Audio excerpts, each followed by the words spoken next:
Vous souhaitez un jardin ou une terrasse ou que votre patio soit accueillant, soit décoré, soit vivant, même pendant l'hiver. Je vous explique tout ça avec 5 plantes, mais c'est juste après ça.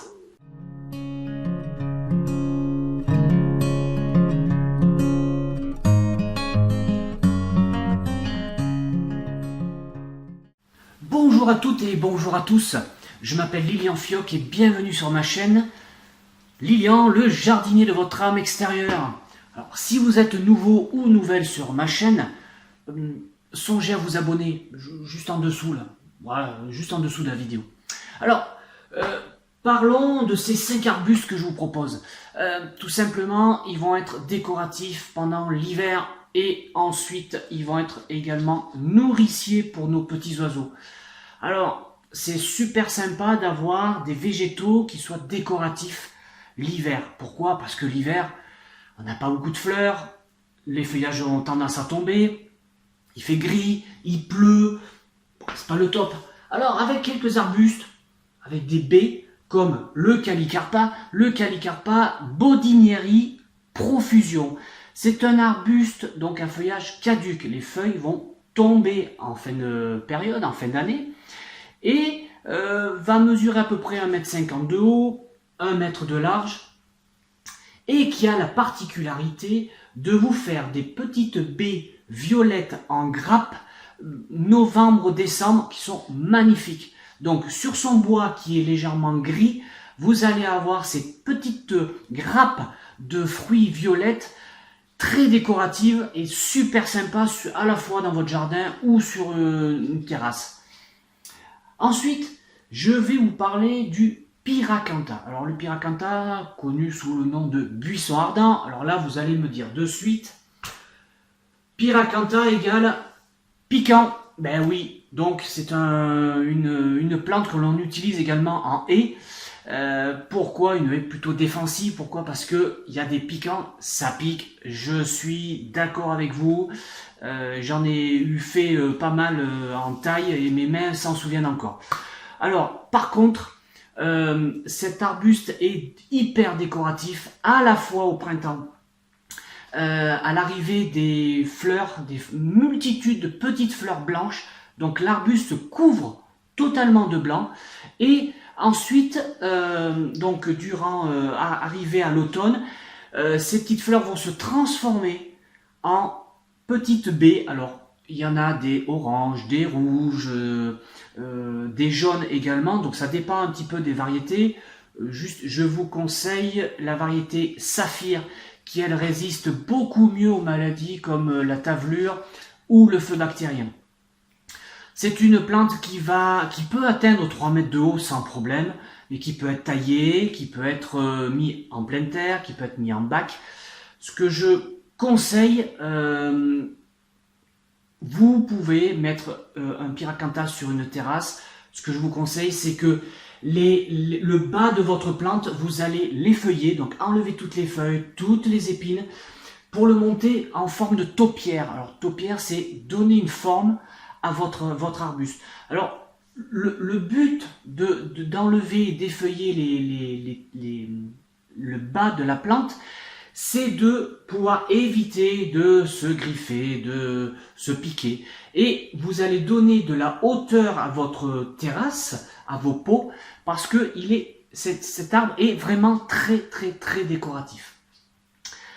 Je vous parle maintenant du Malus. Alors, Malus, c'est pas au niveau des assurances, je vous rassure, c'est un pommier d'ornement.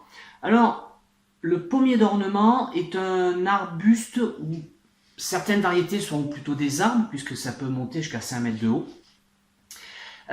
Donc feuillage caduc, qui tombe l'hiver, et avec, selon les variétés que vous allez prendre, vous allez avoir des feuilles vertes, des feuilles pourpres, vous pouvez avoir des floraisons blanches légèrement rosées, vous pouvez avoir des floraisons rouges, et ça marche aussi pour les petits fruits, parce qu'arrivé à l'automne, automne-hiver, ces petites fleurs vont se transformer en des toutes petites pommes qui vont faire à peu près 2-3 cm de diamètre. Et là, c'est pareil, selon les variétés que vous allez prendre, vous pouvez avoir des pommes jaunes, des pommes oranges ou des pommes rouges. Voilà. Donc, c'est hyper décoratif.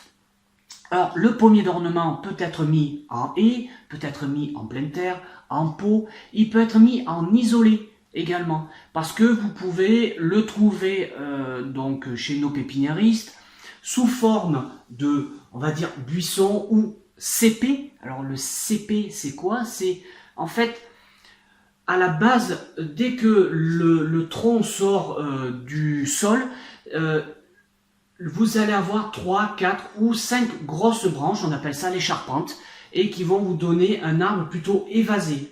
Voilà, donc ça vous pouvez très bien le mettre en isolé, hein, au milieu d'une pelouse, un endroit où vous allez avoir l'œil qui va être attiré par cet arbre-là.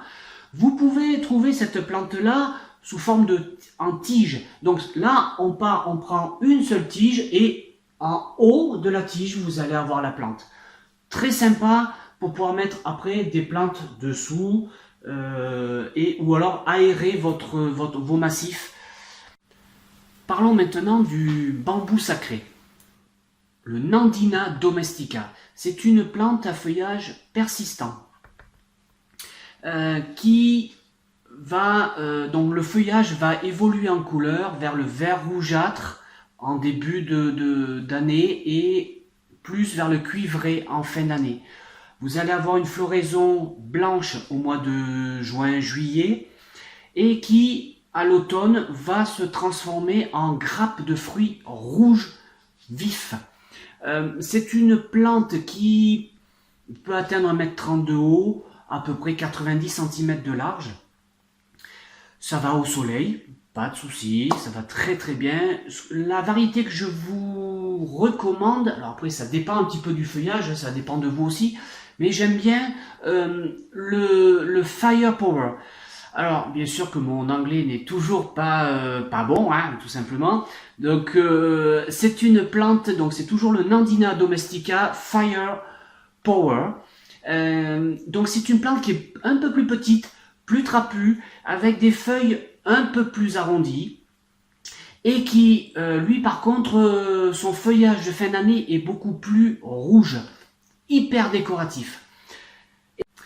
Maintenant, je vais vous parler de cette plante-là, c'est le Cotonéaster franchetti. C'est un arbuste qui peut atteindre facilement 3 mètres de haut, 3 mètres de large, qui est feuillage persistant, et qui va produire, en fait, vous fournir pour les oiseaux des baies rouges vifs, tout l'hiver.